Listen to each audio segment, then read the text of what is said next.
मुरादाबाद में खुद को सपा विधायक का रिश्तेदार बताकर दो पत्रकारों को दबंगई दिखाने वाले युवक का वीडियो वायरल हो रहा है। इतना ही नहीं, सपा विधायक का भी एक ऑडियो वायरल हो रहा है जिसमें वो पत्रकार को धमकाते हुए पास बुला रहे हैं। पीड़ित पत्रकारों ने मुरादाबाद पुलिस से मामले की शिकायत करते हुए अपनी जान का खतरा बताया, जबकि सपा विधायक ने आरोपों को नकारते हुए कहा कि दबंग युवक से उनका कोई लेना देना नहीं। नाम पता सब दे बेटे, बोले कि नाम पता सब कुछ काहे का अपने तुम्हारे फिर एक बात नहीं तो पूछना इनसे। अब भाई किसी का नाम मैं क्यों बताऊं, हमने से क्या तू फोन आया और पहले तेरे हैं कौन ये बता पहले तो इनको। सुनो ये भाई लोग देखो। हाँ भाई, जिसका फोन आया तो हमने कहा तुरंत चले जाओ। बात बता दो भाई, हर एक इंसान शेर का समझ होता है। हाँ बता दो कि नहीं बता, हमको हमने सामने वाला कम तो हमने आपको कुछ कहा। अल्लाह ने विधायक भी नहीं बनाया, हाथ दे सकता था, मगर मैंने आपके ताल्लुक बरकरार रखे, मैं अभी तक आपकी इज्जत का लिहाज कर रहा हूँ यार। हम आपको मेरी इज्जत की वाली बात यार देख रहा है शायद पे सही वाली भाई। ये अगर एक दफा ये कहते हुए बोले इन्होंने मुझसे नहीं किया, कंप्लेन लिखवाने को पूछो कब किया मेरा पोता अभी 9 साल का। ये आपके कौन है यूसुफ साहब? ये आपके है यूसुफ है कौन? फिर आप यूसुफ मेरा पोता नहीं है। कल उन्होंने बताया था मेरे दादा है, यूसुफ ने बताया था मेरे दादा है। अब यूसुफ दादा बता दे, मुझे बतावे आधा शहर अपने चचा जब मोटरसाइकिलें पकड़ी जावे लोगों की बुरी बात है। तुम्हें हमसे पंगा नहीं लेना चाहिए, बेवजह का पंगा ले रहे हो तो तकलीफ पहुंच रही है। जी आपसे पंगा क्यों लेंगे हम?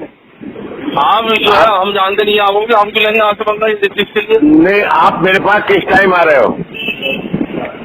अभी थोड़ा टाइम ले जाइए, आएंगे रोज आपको आता। चलिए आइए मेरे पास। ये सिस्टम ये था कि एक लड़का है शिवली, जिसका जो है पैसे का लेन देन था। यूसुफ नाम है उस लड़के का, जिसने अपने आप को हाजी राम साहब का वो बताया पोता कि मैं उनका पोता हूँ। और आपने वीडियो देखी होगी जो वायरल हुई है, कि उसमें कह रहा है कि विधायक जी से मैं तुम्हारे इतना डंडा चढ़ा दूंगा, और विधायक जी के यहाँ बहुत चलती है और हम लोग कुछ भी कर सकते हैं और हमारे खिलाफ कुछ नहीं हो सकता। गाली गलौज बहुत कुछ किया उसने, और जिस तरीके से उसने बदतमीज़ी की है, उसने हमें इतना डराया धमकाया कि हम बहुत होपलेस हो गए थे, समझ में नहीं आ रहा क्या करें, कैसे निकले वहाँ से। उन्होंने ताला लगा रखा था उसके अंदर, लेकिन हम लोगों ने फिर भी उस चीज़ पे उस टाइम कुछ नहीं कहा, हम नॉर्मल थे। लेकिन जब उन्हें लड़की की धमकी दी कि मैं लड़की से रेप का तुम्हारे पे आरोप लगा सकता हूँ मैं, और बाकायदा उनने फ़ोन निकाला, स्पीकर ऑन करके उसने लड़की से बात की कि क्राइम सीन तैयार करो और तुम मतलब वहाँ कपड़े फाड़ के जाओ। और उसने जो चौकी इंचार्ज साहब है उनका नाम लिया कि उन्होंने कहा कि ऐसा है, मैं लड़की का अरेंजमेंट कर दूंगा। ये यूसुफ का कहना है, उनका नहीं है। यूसुफ ने कहा है कि जो चौकी इंचार्ज साहब हैं आपका असालतपुरे के कुलदीप तोमर जी, उनका नाम लिया कि लड़की मैं दिलवाऊँगा, मैं नंबर देता हूँ और तुम उसके कपड़े फटवा के तुम उनकी FIR कराओ, दोनों की मुकदमा मैं लिखूँगा। ये ऐसा यूसुफ का कहना है, जो विधायक जी का पोता बताता है खुद को। देखिए, मैंने अपने पोते को अभी बुलाने भेजा है। मेरा पोता 8 वर्ष का है और शेन गुप्ता साहब के स्कूल में फर्स्ट में पढ़ रहा है। ये 2 व्यक्ति मेरे पास आते रहते थे, हर त्यौहार पर पैसे ले जाया करते थे। इस बार ये होली पर जब मेरे पास आए तो मैंने कहा भाई कोविड चल रहा है, किस बात के पैसे दूं। ये मोबाइल हाथ में लेकर आकर पैसे ले जाया करते थे हमेशा। ये ब्लैकमेलर हैं दोनों, मैं अच्छी तरह से जानता हूँ। मुझसे पैसे मांगने जब ये होली पर आए, मैंने इनसे साफ इस बार मना कर दिया, हाथ जोड़ लिए।